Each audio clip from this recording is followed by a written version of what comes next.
Thank you for joining us for Module 3, the Valley View School District Plan Part 1, the assessment portion.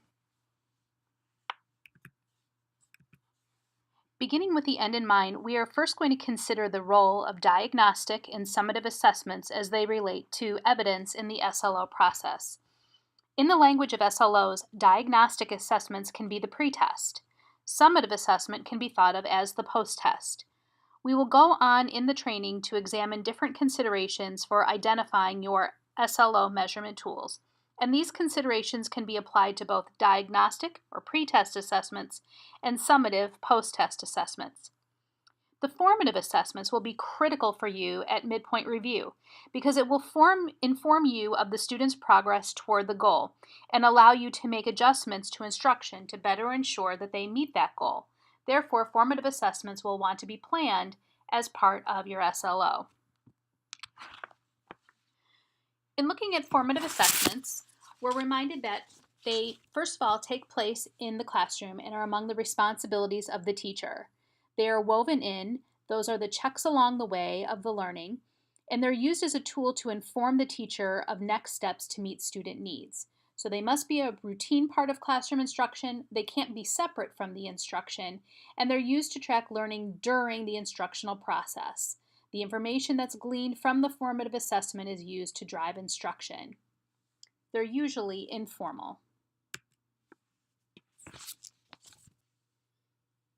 Formative assessment is what you do every day to let you know if your students are learning. It's an ongoing tool in your daily instruction that helps you do your job.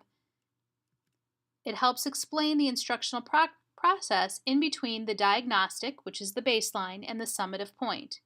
Remember, the expert educator knows the content taught and their students best.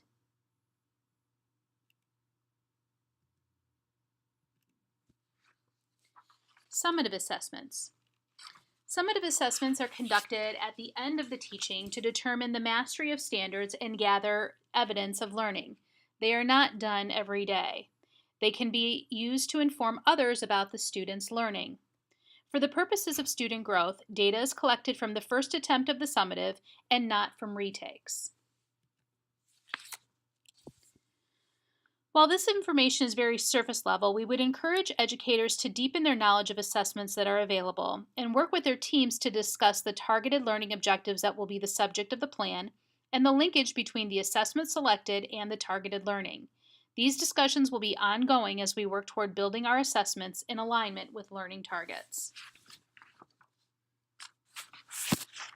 Think for a moment about which forms of assessment would you think about giving as appropriate evidence in your Type 3 SLO for your grade level or subject area.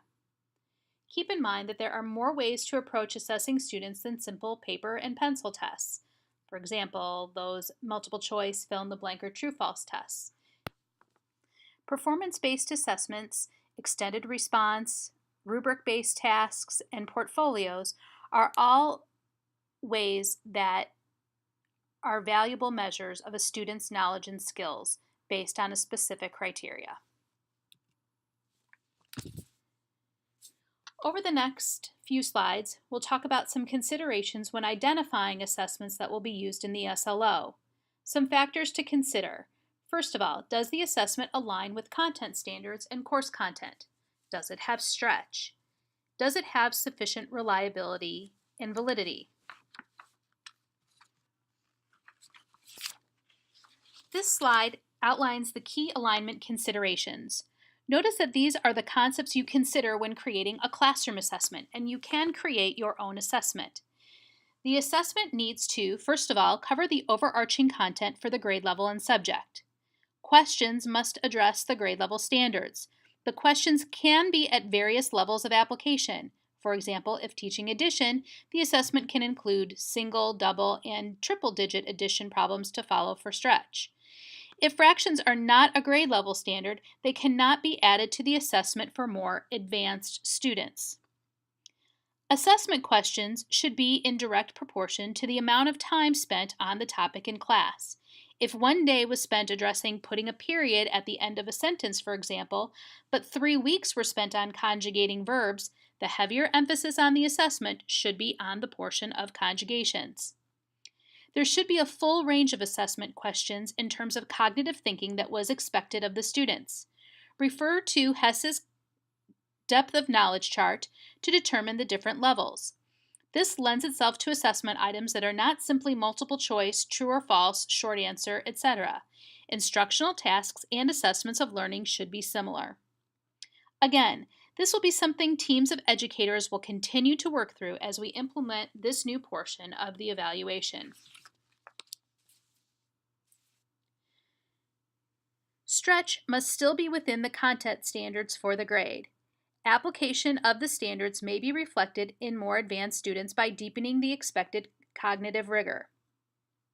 The rationale for stretch is that at one time, NCLB did not really focus on our higher performing students.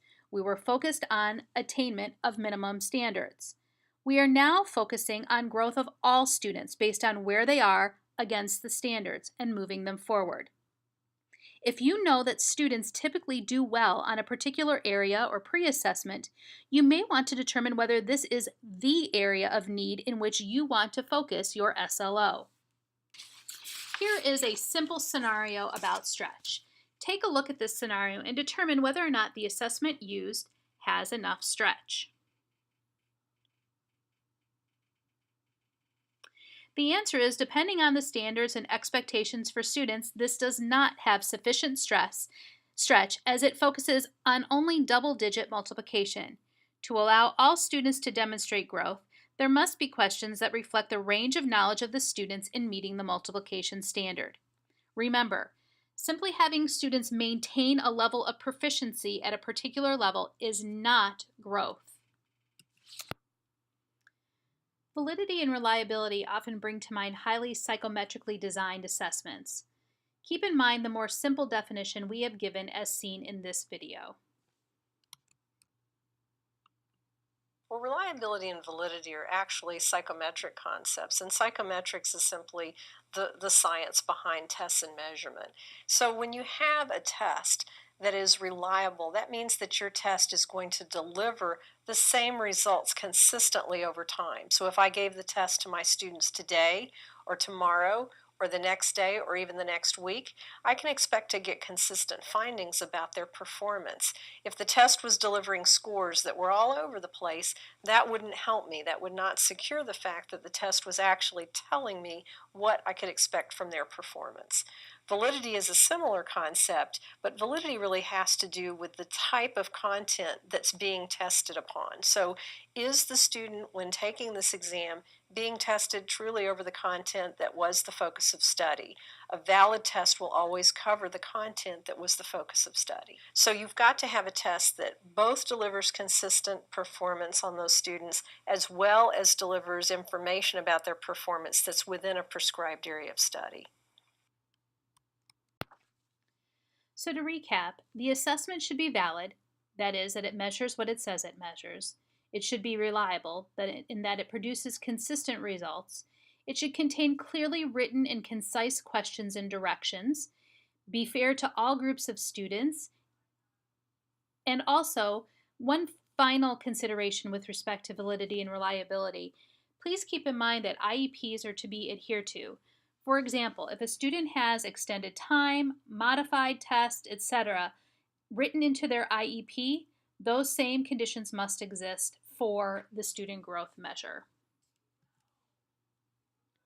Remember, you are the expert in considering these issues as you select measurement tools and explain why you have made those choices.